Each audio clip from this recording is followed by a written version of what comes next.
This is the support presentation for the Medieval Realms overview, the extended version.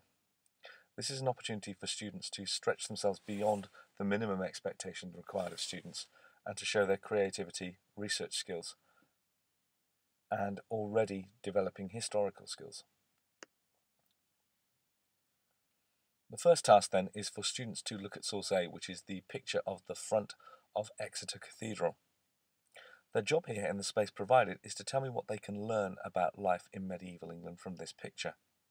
Now, the focus of this particular activity is the skill of interpretation, where students have been taught to both comprehend, that is, tell me what they can see, and also infer, make an educated assumption, an educated guess about medieval life based upon this picture.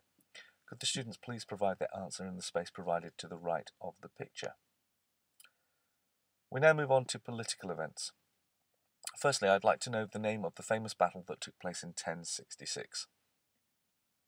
And secondly, I'd like to know the name of the individual who won that battle. Now, the Norman conquest of 1066 brought about great changes to England and the way in which people lived their lives and the way in which the country was controlled. The winner of the feudal system, the winner of the Battle of Hastings, introduced the feudal system, a means of controlling the people, a means of organising society.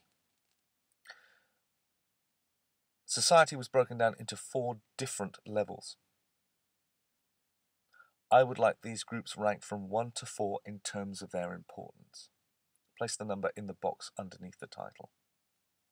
In finding out what the feudal system was, students will also be able to start thinking about how it works.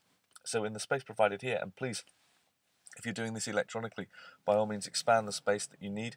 In no more than 25 words, please summarise how the feudal system worked. As part of political control, also a survey was undertaken in 1086. What was the name of that survey? And in 1216, much later after the Norman conquest, the King of England was forced to sign the Magna Carta. Which king was this? And what did this great charter, the Magna Carta, stop him from actually doing?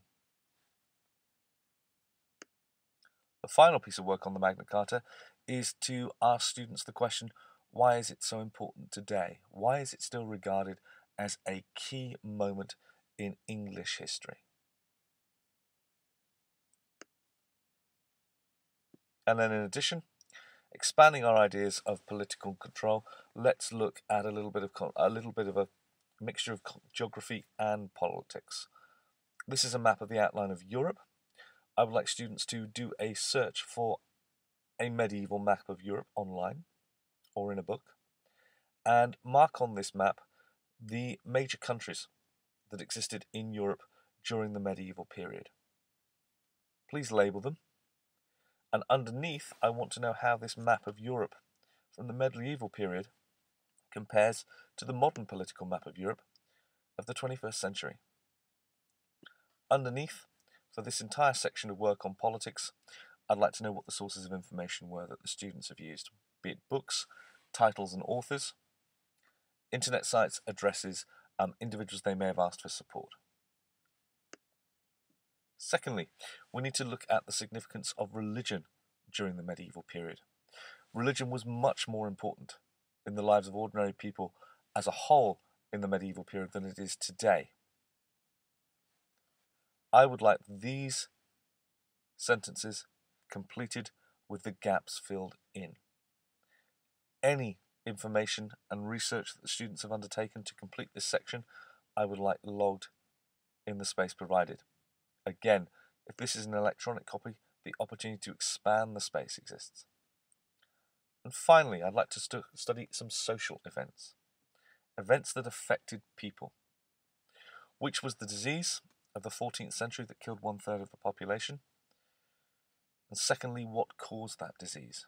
Again, that may need expanding. When the people fought against their king in the 14th century, what was the date? What was the king that they fought? And what was the name of the event that history has called this particular uprising? Finally, once again, students are required to provide all of their evidence.